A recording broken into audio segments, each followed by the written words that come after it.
കൂട്ടുകാർക്ക് നല്ലൊരു ദിവസം ആശംസിച്ചുകൊണ്ട് നമുക്ക് നേരെ രേവതിയുടെ സച്ചിയുടെ വരാൻ പോകുന്ന ദിവസത്തെ നല്ലൊരു വിശേഷം കേട്ടാലോ. എല്ലാ ദിവസവും ഉച്ചയ്ക്ക് ഒരു 1-2 മണിക്കുള്ളിൽ തന്നെ രേവതിയുടെ സച്ചിയുടെ പുതിയ പുതിയ വിശേഷങ്ങളൊക്കെ ചാനലിനകത്ത് അപ്ലോഡ് ചെയ്യുന്നുണ്ട് കേട്ടോ. മറക്കാതെ എല്ലാവരും കയറി കാണണേ. അതോടൊപ്പം തന്നെ ആദ്യമായി കാണുന്നവരാണെങ്കിൽ ചാനൽ ഇഷ്ടപ്പെട്ട ഒന്ന് സബ്സ്ക്രൈബ് ചെയ്യാൻ മറക്കരുത്. വീഡിയോ ഇഷ്ടപ്പെടുകയാണെങ്കിൽ ലൈക്ക് ചെയ്യാനും മറക്കരുത് കേട്ടോ. നമ്മുടെ മുന്നോട്ടുള്ള യാത്രയിൽ നിങ്ങളുടെ സപ്പോർട്ട് ലൈക്ക് വേണം നമുക്ക് ഏറ്റവും കൂടുതൽ പ്രചോദനമായി മാറിക്കൊണ്ടിരിക്കണേ. അപ്പൊ നമുക്ക് നേരെ നമ്മുടെ വിശേഷത്തിലേക്ക് അങ്ങോട്ട് പോയാലോ. അങ്ങനെ നമ്മൾ കാണാനായിട്ട് പോകുന്നത് ഗ്രീൻ ബ്രാഞ്ചിന്റെ ഓണർ രാവിലെ തന്നെ ഷോപ്പിലേക്ക് പോയിട്ട് ഇറങ്ങുവാണ്. അപ്പം ശ്രുതി ജോലി ചെയ്യുന്ന ആ കടയിലേക്കാണ് പോകുന്നത്. അങ്ങനെ പോകുന്നത് വഴിക്ക് അവരുടെ കാറ് കേടായി പോവാണ്. കേടായി പോയി കഴിയുമ്പോഴത്തേനും അവരവിടെ ഇറങ്ങിയിട്ട് തന്റെ സ്റ്റാഫിനെ വിളിക്കുകയാണ്. സ്റ്റാഫിനെ വിളിച്ചിട്ട് പറഞ്ഞു, അതെ എന്റെ കാർ ഒന്ന് ബ്രേക്ക് ഡൗൺ ആയി, ഒരു കാര്യം ചെയ്യും, ഒരു കാറ് പറഞ്ഞു വിടാൻ പറയണം. ഇത് കേട്ട് കഴിയുമ്പോഴത്തേനും സ്റ്റാഫ് പറഞ്ഞു, എനിക്കറിയാവുന്ന ഒരു ട്രാവൽ ഏജൻസി ഉണ്ട്, അവിടെ വിളിച്ചിട്ട് ഞാൻ കാറ് പറയാന്ന് പറയാം. അങ്ങനെ എന്ത് ചെയ്യുവാണ്, ആ സ്റ്റാഫ് വിളിച്ചിട്ട് കാർ ബുക്ക് ചെയ്യുവാണ്. കുറച്ചു നേരം കഴിഞ്ഞ് കഴിയുമ്പോഴത്തേനും കാറ് വരുവാണ്. അത് മറ്റാരുടെയും കാറായിരുന്നില്ല, സച്ചിയുടെ കാറായിരുന്നു. അങ്ങനെ സച്ചി അങ്ങോട്ടേക്ക് വരുവാണ്. പിന്നെ സച്ചി വന്നിട്ട് ചോദിച്ചു, നിങ്ങളാരോ മണം വിളിച്ചതെന്ന് ചോദിക്കണം. അത് ഞാനാന്ന് പറയണം. പിന്നീട് അവരെയും കൂടെ അങ്ങോട്ട് പോവാണ്. എവിടെയാ പോകണ്ടേന്ന് പറഞ്ഞപ്പോ സ്ഥലമൊക്കെ പറഞ്ഞു കൊടുക്കുവാണ്. അങ്ങനെ അവസാനം വന്ന് എത്തി നിൽക്കുന്ന ശ്രുതിയുടെ ബ്യൂട്ടി പാർലറിന്റെ താഴെ ആ പാർക്കിങ്ങിലാണ് വന്ന് നിൽക്കുന്നത്. ഇത് പാർലമ്മയുടെ ബ്യൂട്ടി പാർലറാണല്ലോ, ഇവിടെയാണോ? ഓ, ചിലപ്പോൾ വലിയ വലിയ ആൾക്കാരൊക്കെ ഇങ്ങോട്ട് വരുന്നതായിരിക്കും, അങ്ങനെയായിരിക്കും. അതുകൊണ്ട് ചിലപ്പോൾ ഇവരെന്തെങ്കിലും ആവശ്യത്തിന് വന്നായിരിക്കും ഓർത്തുകൊണ്ട് സച്ചി ഒന്നും മിണ്ടിയില്ല. ഇവരെന്ത് ചെയ്യുക, നേരെ കാറിൽ നിന്ന് ഇറങ്ങി അങ്ങോട്ട് പോയി. പൈസ കൊടുത്തില്ല. 310 രൂപയെന്ന് പറഞ്ഞു കഴിഞ്ഞപ്പോ തന്നെ അവര് കയറി കടയിലേക്ക് പോയി കഴിഞ്ഞിരുന്നു. ആഹാ, ഇത് കൊള്ളാലോ, നല്ല പരിപാടിയാണല്ലോ. കാരണം ഇത്രയും ദൂരം കാറേ വന്നിട്ട് പൈസ തരാതെ പോയേക്കുന്നേ. അത് കൊള്ളാം, ചിലപ്പോൾ മറന്നുപോയതായിരിക്കും എന്ന് കരുതിയിട്ട് സച്ചി പൈസ മേടിക്കാണ്ട് പുറകെ അങ്ങോട്ട് പോവാണ്. ഈ സമയം ഷോപ്പിനകത്തേക്ക് കയറി ചെന്നു. അവർ ചെന്ന് കഴിഞ്ഞപ്പോഴത്തേക്ക് ശ്രുതി ഓടുന്നു. ആഹാ, വാ മാഡം എന്ന് പറയണം. അല്ല, എന്ത് പറ്റി മാഡം, എന്തായാലും കണക്കുകൾ എന്തെങ്കിലും ചെക്ക് ചെയ്യാനുണ്ടെന്ന് നിൽക്കുക. ഏയ്, അതൊന്നും ചെക്ക് ചെയ്യാനില്ല. ഇവിടെ ഈ ഫ്രാഞ്ചൈസിന്ന് മാത്രം പിന്നെ വലിയ പ്രശ്നങ്ങളും കാര്യങ്ങളും ഒന്നുമില്ല. അതുകൊണ്ട് എനിക്ക് ശ്രുതിനെ വിശ്വാസമാണെന്ന് പറയണം. ഞാനിപ്പോൾ വന്നേ എന്റെ ഐബ്രോ ഒന്ന് ത്രെഡ് ചെയ്യണമെന്ന് പറയണം. ഐബ്രോ ത്രെഡ് ചെയ്യണമെങ്കിൽ സ്റ്റാഫിനോട് പറയാം, വേണ്ട ശ്രുതി തന്നെ ത്രെഡ് ചെയ്താൽ മതി എന്ന് പറയണം. എന്നാ വാ മാഡം, അകത്തേക്ക് വാന്ന് പറഞ്ഞ് ശ്രുതി അങ്ങോട്ട് കയറിപ്പോയി. അപ്പോഴേക്കും അവരും കൂടെ അകത്തേക്ക് കയറി പോകാൻ തുടങ്ങിയപ്പോൾ തന്നെ സച്ചി അങ്ങോട്ട് വന്നു. സച്ചി വിളിച്ച് മാഡം എന്ന് പറയണം. എന്താ കാര്യം എന്ന് ചോദിക്കാം. അല്ല മാഡം, എനിക്ക് പൈസ തന്നില്ലെന്ന് പറയാം. ഓ, ഞാൻ ആ കാര്യം അങ്ങോട്ട് മറന്നു എന്ന് പറയണം. പിന്നീട് അവിടെ നിന്ന് സ്റ്റാഫിനോട് പറഞ്ഞു, എത്ര രൂപയെന്ന് ചോദിക്കുക. 310 ആണ്, ഒരു 310 അങ്ങ് എടുത്തു കൊടുത്തേക്കാൻ പറഞ്ഞിട്ട് അവരകത്തേക്ക് കയറിപ്പോയി. ഈ സമയം സച്ചി ഓർത്ത്, ഇതെന്താ ഇവർ ഇങ്ങനെ ചെയ്തേ. അപ്പൊ നോക്കിക്കഴിഞ്ഞപ്പോഴത്തേനും ചന്ദ്രമതി ബ്യൂട്ടി വേൾഡ് എന്നുള്ള പേരൊക്കെ മാറ്റിയിട്ട് ഗ്രീൻ ബ്രാൻഡ് ബ്യൂട്ടി വേൾഡ് എന്നാക്കി വിറ്റേക്കുക. ഗ്രീൻ ബ്രാൻഡോ, ഇതൊന്നും മനസ്സിലാവുന്നില്ലോ, ഇതെന്നാ സംഭവം. ചന്ദ്രമതിയുടെ പേരൊക്കെ മാറ്റിയില്ലോ. അപ്പത്തേനും സ്റ്റാഫ് പൈസ കൊടുത്തു.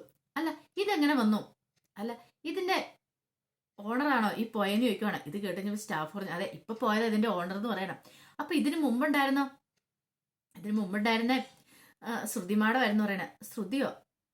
അതെ ശ്രുതിമാടമായിരുന്നു പറയണം. അപ്പോഴേക്കും സച്ചിക്ക് പെട്ടെന്ന് കത്തി. പിന്നീട് സച്ചിക്ക് ആകാംക്ഷയായി, എന്താ സംഭവം എന്ന് അറിയണല്ലോ. സച്ചി ചോദിച്ചു, അല്ല ഇത് നേരത്തെ ചന്ദ്രമതി ബ്യൂട്ടി വേൾഡ് ആയിരുന്നില്ലെന്ന് ചോദിക്കുക. അതെ, നേരത്തെ അങ്ങനെയായിരുന്നു, പക്ഷെ ഇപ്പം ഗ്രീൻ ബ്രാൻഡിന്റെ കീഴിലായെന്ന് പറയണം. അല്ല, അതെനിക്ക് മനസ്സിലായില്ലെന്ന് പറയാം. നേരത്തെ ഉണ്ടായിരുന്ന ശ്രുതിമാടം അത് ഇപ്പോഴുള്ള ഓർഡർക്ക് വിറ്റെന്ന് പറയണം, കൊടുത്തെന്ന് പറയാണ്. ഇത് കേട്ടപ്പോൾ സച്ചി ചോദിച്ചു, അപ്പൊ ഇപ്പോഴത്തെ ശ്രുതിയോ? അവരിവിടുത്തെ ഒരു സ്റ്റാഫ് മാത്രമാണ് സാറെന്ന് പറയണേ. അപ്പൊ അങ്ങനെയാണ് കാര്യങ്ങൾ. ഓഹോ, അപ്പൊ ഇത് പാർലർ കൈമാറി പൈസ വാങ്ങിയിട്ടുണ്ട്, എന്നിട്ട് ഒന്നും അറിയത്തില്ലാത്ത മറ്റേ അഭിനയിച്ചോണ്ടിരിക്കുക. സച്ചി ആരാ മോനെ. സച്ചിക്ക് ഇത് കേട്ടത് സഹിക്കാൻ പറ്റിയില്ല. ശരി, ഓക്കെ, താങ്ക് യു എന്ന് പറഞ്ഞ സച്ചി തിരിച്ച് ഓടി വന്ന് കാറിലേക്ക് കയറുവാണ്. ഇന്ന് കണി കണ്ടവനെ നാളെ കണി കാണണേ എന്റെ ഭഗവാനെ. ഇത്രയും വലിയൊരു കള്ളത്തരമൊക്കെ കണ്ടുപിടിക്കാൻ പറ്റിയില്ലേ. ഒരു സന്തോഷത്തോടെ സച്ചി നേരെ വീട്ടിലേക്ക് വരുവാണ്. വീട്ടിലേക്ക് ഓടി വന്നപ്പം രവീന്ദ്രൻ എവിടെയുണ്ട്. രവീന്ദ്രനെ ഒന്ന് ഓടി വന്ന് കെട്ടിപ്പിടിക്കുകയാണ്. എന്താടാ, നിനക്ക് എന്താ പറ്റിയെന്ന് ചോദിക്കാം. അച്ഛ, ഒരു സന്തോഷ വാർത്തയാണെന്ന് പറയാ. സന്തോഷ വാർത്ത എന്ത്? അതൊക്കെ പറയാം, ഉറക്കെ പറയാൻ പറ്റില്ല എന്ന് പറയണം. എന്താ? അച്ഛനല്ലേ പറഞ്ഞേ എന്തെങ്കിലും കാര്യം ഉണ്ടെങ്കിൽ കള്ളത്തരങ്ങളുണ്ട് പതുക്കെ പറയണമെന്ന്. സന്തോഷ വാർത്തയാന്ന് പറഞ്ഞിട്ട് കള്ളത്തരമാണോ നീ പറയാൻ പോണേ? അതല്ല അച്ഛാ, ഞാൻ ഒരു കാര്യം പറഞ്ഞു പറയാം. അച്ഛൻ നാള് പറഞ്ഞില്ല, എന്തേലും ഉണ്ടെങ്കിൽ എല്ലാവരുടെ മുന്നിൽ വെച്ച് ഇങ്ങനെ വിളിച്ചു പറയരുത്, സ്വകാര്യമായിട്ട് വന്ന് പറയണം. ഇപ്പൊ എല്ലാവരുടെ മുന്നിൽ വെച്ച് പറഞ്ഞിട്ട് ഇനിയിപ്പോൾ ആരെങ്കിലും ഇവിടുന്ന് ഇറങ്ങിപ്പോയിട്ടുണ്ടെങ്കിൽ പിന്നെ അത് മതി. അതുകൊണ്ടാണ് ഞാൻ ഇങ്ങോട്ട് വന്ന് പതുക്കെ പറയണമെന്ന് പറയും. അമ്മ എന്തേന്ന് ചോദിക്കാം. അമ്മ എവിടെയുണ്ട്? അന്ന് അമ്മേനും കൂടെ വിളിച്ചാലോ. നീ കാര്യം എന്താന്ന് പറ, എന്നിട്ട് വിളിക്കാന്ന് പറയണം. അതെ, ശ്രുതിയെ സമ്മതിക്കുന്ന ഒരു വിവരമാന്ന് പറയാം. അന്ന് ആദ്യം ഒരു കാര്യം ചെയ്ത് നീ എന്നോട് പറ, എന്നിട്ട് പിന്നെ നമുക്ക് തീരുമാനിക്കാന്ന് പറയണം. പിന്നീട് സച്ചി രവീന്ദ്രന്റെ കാതിലേക്ക് എന്ന് പറയാൻ തുടങ്ങുമോ. എടാ, നീ എന്തിനാ ചെവി വന്ന് പറയുന്നേ? നമ്മൾ രണ്ടും തന്നെയല്ലേ ഉള്ളൂ ഇവിടെ. എന്റെ അച്ഛാ, ഇതെങ്ങാനും പുറത്ത് ലീക്കായി കഴിഞ്ഞിട്ടുണ്ട് പിന്നെ അച്ഛൻ എന്നെ ചീത്ത പറയും, വലിയ പ്രശ്നമാവെന്ന് പറയാം. അതൊന്നുമില്ല, നീ പതുക്കെ പറഞ്ഞാൽ മതി എൻ്റെ അടുത്ത്. അച്ഛാ, ഒരു കാര്യം ഉണ്ടെന്ന് പറഞ്ഞിട്ട് ശ്രുതിയുടെ കാര്യം പറയണം. താൻ അങ്ങോട്ട് ചെന്നതും ശ്രുതിയുടെ ബ്യൂട്ടി പാർലർ ചെന്നും അവിടെ ഉണ്ടായ കാര്യങ്ങളൊക്കെ അവർ പറഞ്ഞ് ശ്രുതിയുടെ സ്വന്തം അല്ല ഇപ്പൊ ബ്യൂട്ടി പാർലർ, അത് വിറ്റുപോയെന്നൊക്കെ കാര്യം പറയുന്നത്. വേറെ സ്റ്റാഫ് മാത്രം ശ്രുതി എന്നുള്ള കാര്യം ഇത് കേട്ട് കഴിഞ്ഞപ്പോഴത്തേനും രവീന്ദ്രൻ ഞെട്ടി. എടാ, നീ പറയുന്നത് സത്യമാണല്ലേ? എന്റെ അച്ഛനാണ് സത്യം, അല്ലെങ്കിൽ എന്റെ അച്ഛനാണ് സത്യം എന്ന് പറയാം. വേണ്ട വേണ്ട, നീ അച്ഛനെ പിടി സത്യം ചെയ്യണ്ട. ദേ, ഞാൻ തെളിവ് സാധനം കൊണ്ടുവന്നിരിക്കുമെന്ന് പറയാം. ഇന്ന് നോക്കിയേ, നേരത്തെ ചന്ദ്രമതി ബ്യൂട്ടി വേൾഡ് അല്ലായിരുന്നോ, ഇപ്പൊ അത് മാറ്റിയിട്ട് കണ്ടോ, ഗ്രീൻ ബ്രാൻഡ് എന്ന് എഴുതി വെച്ചിരിക്കുന്നത് കണ്ടോന്ന് ചോദിക്കാം. അത് ശരിയാണല്ലോ. അപ്പൊ അവൾ എന്തിനായിരിക്കും ഇങ്ങനത്തെ കള്ളത്തരമൊക്കെ കാണിച്ചേ? എന്നാലും എന്തിനായിരിക്കും സച്ചി?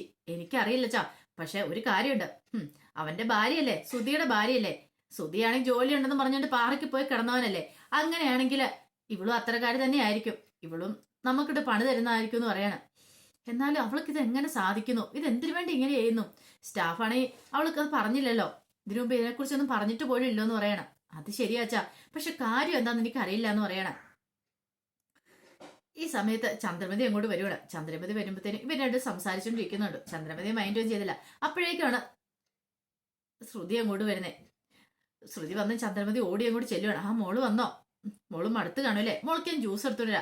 മോൾക്കും വർഷയ്ക്കും വേണ്ടി ഞാൻ ജ്യൂസൊക്കെ ഉണ്ടാക്കി വെച്ചിട്ടുണ്ടെന്ന് പറയാണ്. അത് കേട്ട് കഴിഞ്ഞപ്പോഴത്തേനും സച്ചിക്ക് അങ്ങോട്ട് പെരുത്ത് കയറി, സത്യം പറയാനായിട്ട്.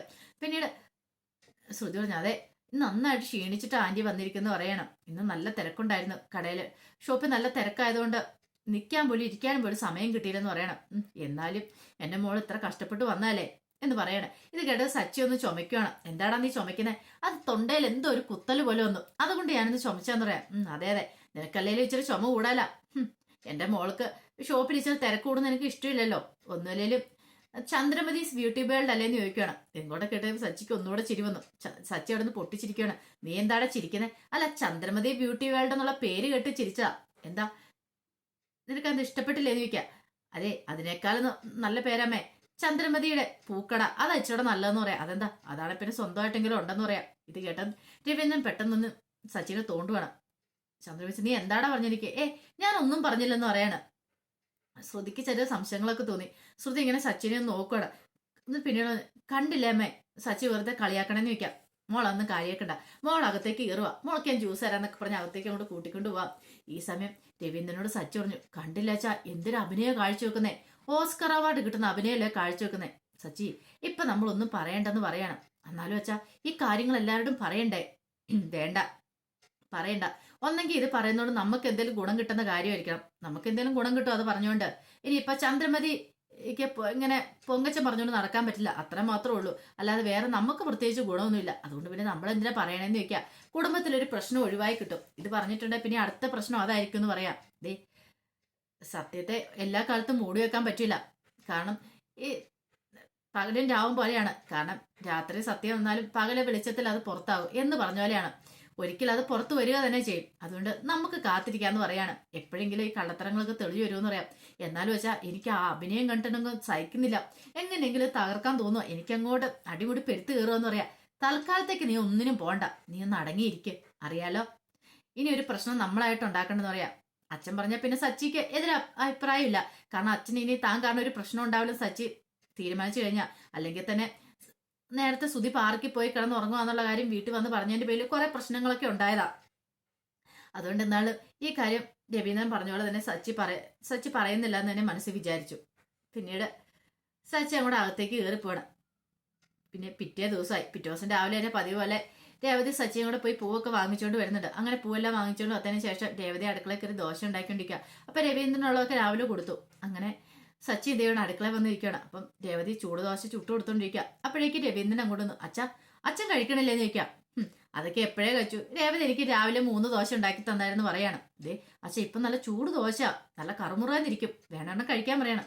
വേണ്ട മോനെ, ആദ്യം കഴിച്ചിട്ടുണ്ടെങ്കിൽ ശരീരത്തിന് കൊള്ളത്തില്ലെന്ന് പറയാം. ദേ കൊഴുപ്പടിഞ്ഞു കൂടുമെന്ന് പറയണം.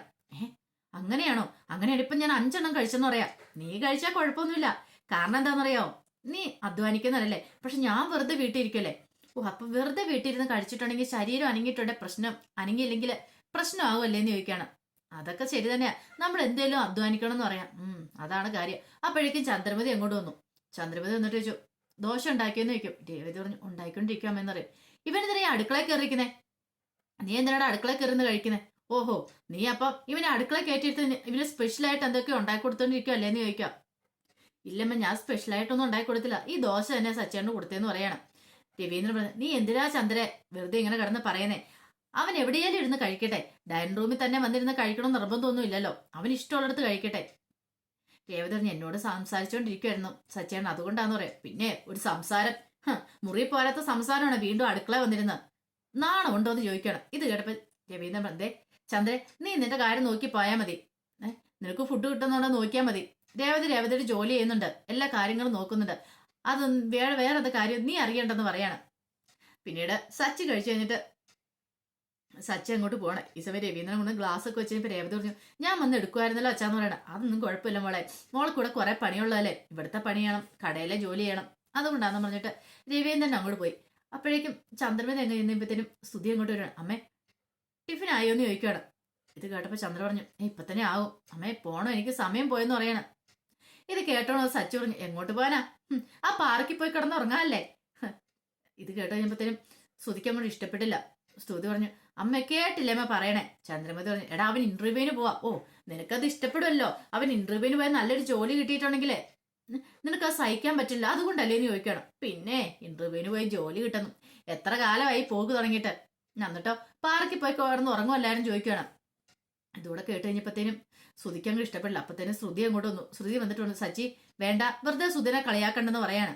ഇതോടൊപ്പം രവീന്ദ്രൻ പറഞ്ഞു, പോട്ടടാ എന്റെ അച്ഛാ, ഞാൻ വെറുതെ ഒരു ജോക്ക് പറഞ്ഞല്ലേ, എപ്പോഴും ഇങ്ങനെ മുഖത്ത് ഇങ്ങനെ വലിയ ഗൗരവഭാവം വെച്ചോണ്ടിരിക്കാൻ പറ്റുമോ? ഞാൻ വെറുതെ ഒരു തമാശ പറഞ്ഞ അവനെ കണ്ടപ്പം അത് ഇത്ര സീരിയസ് ആയിട്ട് എടുക്കേണ്ട കാര്യമുണ്ടോ എന്ന് ചോദിക്കുക. ചന്ദ്രമതി പറഞ്ഞ, അതെ നീ അങ്ങനെ തമാശ ഒന്നും പറയണ്ടെന്ന് പറയാ. പിന്നെ തമാശ പറയണ്ട പോലും, ഞാൻ ഇനിയും പറയുമെന്ന് പറയാ. ഇതോടൊപ്പം ശ്രുതി പറഞ്ഞു, എടാ എനിക്കറിയാം നിനക്ക് എന്നോട് അസൂയാന്ന് പറയാണ്. പിന്നെ ഒരു അസൂയ പിടിക്കാൻ പറ്റിയ സാധനം, ഒരു ജോലിയും കൂലിയും പോലും ഇല്ല, എന്നിട്ടാണോ അസൂയ പിടിക്കുന്നത്? എടാ പഠിപ്പുണ്ടെന്ന് പറഞ്ഞിട്ട് കാര്യമില്ല, പഠിപ്പിനനുസരിച്ച് എന്തെങ്കിലും ജോലി ഉണ്ടോ? ഒരു ജോലി പോലും ഇല്ലോ, പിന്നെ എന്താടാ പഠിച്ചുകൊണ്ട് എന്തെങ്കിലും പ്രയോജനം ഉണ്ടോന്ന് ചോദിക്കുക. ഇത് കേട്ടാൻ ചന്ദ്രമതി പറഞ്ഞു, അവന് നല്ല ജോലി തന്നെ കിട്ടുകയോ ചെയ്യും, അല്ലാതെ നിന്നെപ്പോലെ ഈ വണ്ടിച്ചക്രം ഉരുട്ടുന്ന പണിയല്ലെന്ന് പറയണം. ഇത് കേട്ട് കഴിഞ്ഞപ്പോൾ സച്ചു പറഞ്ഞു, വണ്ടിച്ചക്രം ഉരുട്ടിയത് കേട്ട് ഞാൻ നല്ല അന്തസ്സായിട്ട് ആ കുടുംബം പോറ്റുന്നതെന്ന് പറയാം, അതിനെന്താ കുഴപ്പമെന്ന് ചോദിക്കുക. രവീന്ദ്രൻ പറഞ്ഞു, പറഞ്ഞ ശരിയാ, നമ്മൾ ഏത് ജോലി ചെയ്യുന്നതിലല്ല, ഏതൊരു ജോലിക്ക് അതിൻ്റെതായ മഹത്വം ഉണ്ടെന്ന് പറയാണ്. ഇപ്പൊ വലിയ ഗവൺമെന്റ് ജോലി വേണം തന്നെ നിർബന്ധം പിടിച്ചിരുന്നിട്ട് കാര്യമില്ല, പഠിപ്പ് വിദ്യാഭ്യാസം ഉണ്ടെന്ന് പറഞ്ഞിട്ട് കാര്യമില്ല, ജോലി വേണം, കുടുംബം പുലർത്താൻ പറ്റണമെന്ന് പറയാം. അങ്ങനെ തന്നെ പറഞ്ഞു കൊടുക്ക അച്ഛ എന്ന് സച്ചി പറയണം. ഇതൊരു ചന്ദ്രമതി പറഞ്ഞു, കൂടുതൽ നീ പറയൊന്നും വേണ്ട, നീ പോകുന്നുണ്ടെ പോകാൻ നോക്കാൻ പറയണം. ഇതേപ്പോ രവീന്ദ്രൻ, നീ പോ സച്ചി, ഇനി ഇവിടെ നിൽക്കണ്ട, ഇനി ഇപ്പൊ നിന്ന് ഓരോന്നും രണ്ടും പറഞ്ഞ് അങ്ങോട്ടും ഇങ്ങോട്ടും വഴക്കുണ്ടാക്കണമെന്ന് പറയണം. അങ്ങനെ രേവതിയോട് പറഞ്ഞു, ശരി ഞാൻ എന്നാ പോയിട്ട് വരാമെന്ന് പറഞ്ഞ് അങ്ങോട്ട് ഇറങ്ങാൻ തുടങ്ങുമ്പോഴത്തേനുമാണ് തുണിയൊക്കെ തേച്ചു കൊടുക്കുന്ന ആ പയ്യൻ അങ്ങോട്ട് വരുന്നത്. അവനൊക്കെ ഒരു കവറിനകത്ത് തേച്ച അയൺ ചെയ്ത തുണിയൊക്കെ ഉണ്ടായിരുന്നു. അങ്ങനെ കൊടുന്നിട്ട് സച്ചിയോട് പറഞ്ഞു, സച്ചേട്ടാ ഇത് ഡ്രസ്സെന്ന് പറയണം. ആഹാ ഇത് കൊള്ളാലോ, ഇതെന്താടാ, ഇത് തുണി തേക്കാൻ തന്നിട്ട് 350 രൂപ വേണമെന്ന് പറയാം. 350 രൂപയോ? അതെ. ഓഹോ, 350 രൂപയൊക്കെയോ തുണി തേക്കുന്നുണ്ടോ? ധാരപ്പ. പെട്ടെന്ന് രേവതിയോട് ചോദിച്ചു, രേവതി നീ എന്തായാലും ഡ്രസ്സ് അയൺ ചെയ്യാൻ കൊടുത്തായിരുന്നു ചോദിക്കും. ഞാൻ അയൺ ചെയ്യാൻ കൊടുത്തൊന്നുമില്ല, ഞാനാണെങ്കിൽ വൈകുന്നേരം എവിടെയെങ്കിലും ഫംഗ്ഷൻ എന്തെങ്കിലും പോകാനുണ്ടെങ്കിൽ തന്നെ ബെഡിനടി സാരിയൊക്കെ വെക്കുക ചെയ്യുന്നത്, കാരണം പിറ്റേ ദിവസത്തെ നല്ല തേച്ച പോലെ അതിരിക്കും, അതുകൊണ്ട് എനിക്ക് അതിന്റെ ആവശ്യം വരാറില്ലെന്ന് പറയാണ്. ഈ സമയത്ത് രവീന്ദ്രനോട് ചോദിച്ചു, അച്ഛൻ എന്തായാലും കൊടുത്തോന്ന് ചോദിക്കുക അയൺ ചെയ്യാനായിട്ട്. ഞാൻ എന്ത് കൊടുക്കാനാണ് മോനെ, ഞാൻ ഒന്നും കൊടുത്തിട്ടില്ല എന്ന് പറയണം. വീട്ടിലിരിക്കുന്ന എനിക്ക് എന്തിനാ അയൺ ചെയ്യേണ്ട കാര്യം? ഈ സമയം സച്ചു പറഞ്ഞു, ഞാനും കൊടുത്തിട്ടില്ലോ, കാരണം രേവതിക്കാണല്ലേ സച്ചിയുടെ ഡ്രസ്സൊക്കെ രേവതി തന്നെ അയൺ ചെയ്ത് കൊടുക്കാൻ. പിന്നെ ആരുടെയാ?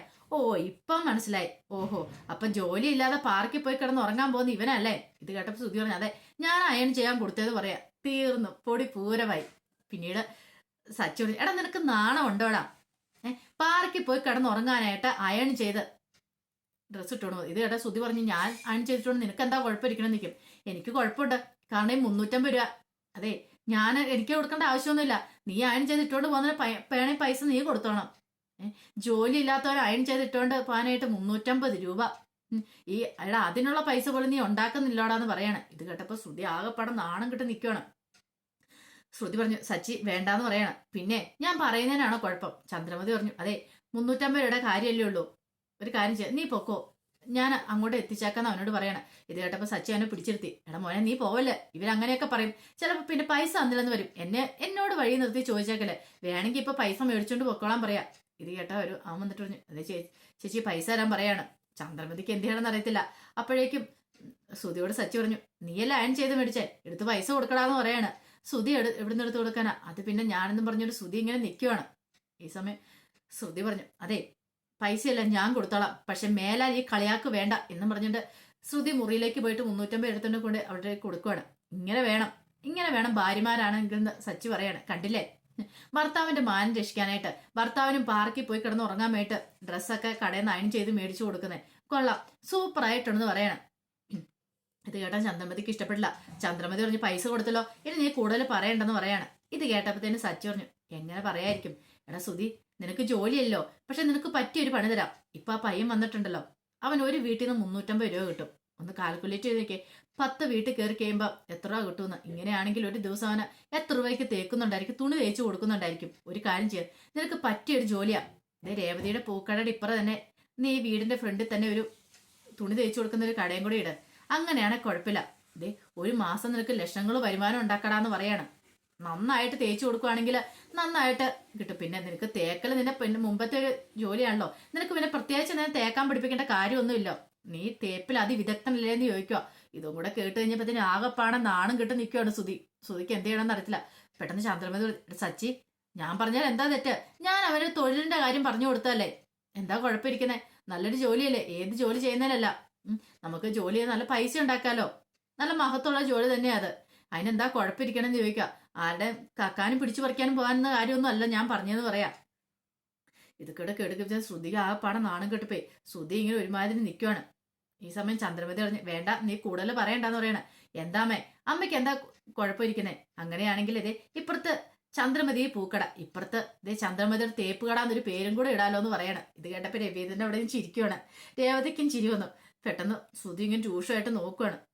ശ്രുതിക്കാണ് ദേഷ്യം വന്നു. ശ്രുതി പറഞ്ഞു, സച്ചി ഇനി നീ കളിയാക്കല്ലെന്ന് പറയണം. ഞാൻ കളിയാക്കിയതൊന്നും അല്ലല്ലോ, അവനൊരു ജോലി മേടിച്ചു കൊടുക്കാന്ന് പറഞ്ഞപ്പോ അവൻ അതും പറ്റുമല്ലെന്ന് ചോദിക്കുകയാണ്. ഇത് കേട്ട് കഴിഞ്ഞപ്പോഴത്തേനും എന്ത് ചെയ്യണമെന്ന് അറിയില്ലാതെ ശ്രുതി നിൽക്കുകയാണ്. അപ്പൊ അതിന്റെ വിശേഷങ്ങളൊക്കെയാണ് നമ്മൾ കണ്ടേ. ഇതിന്റെ ബാക്കി വിശേഷങ്ങളുമായിട്ട് നാളെ ഉച്ചയ്ക്ക് വരാട്ടോ. അപ്പൊ എല്ലാവരും കാത്തിരിക്കണം കേട്ടോ. അതുകൂടാതെ എല്ലാ ദിവസവും ഞാൻ വൈകുന്നേരം അന്നന്ന് നടക്കുന്ന വിശേഷങ്ങളൊക്കെ ചാനലിനകത്ത് അപ്ലോഡ് ചെയ്യുന്നുണ്ട് കേട്ടോ. അതും കൂടെ എല്ലാവരും മറക്കാതെ കയറി കാണണേ. ഒരിക്കൽ കൂടി എല്ലാവർക്കും നല്ലൊരു ദിവസം ആശംസിച്ചോണ്ട് നിർത്തുന്നു. നന്ദി.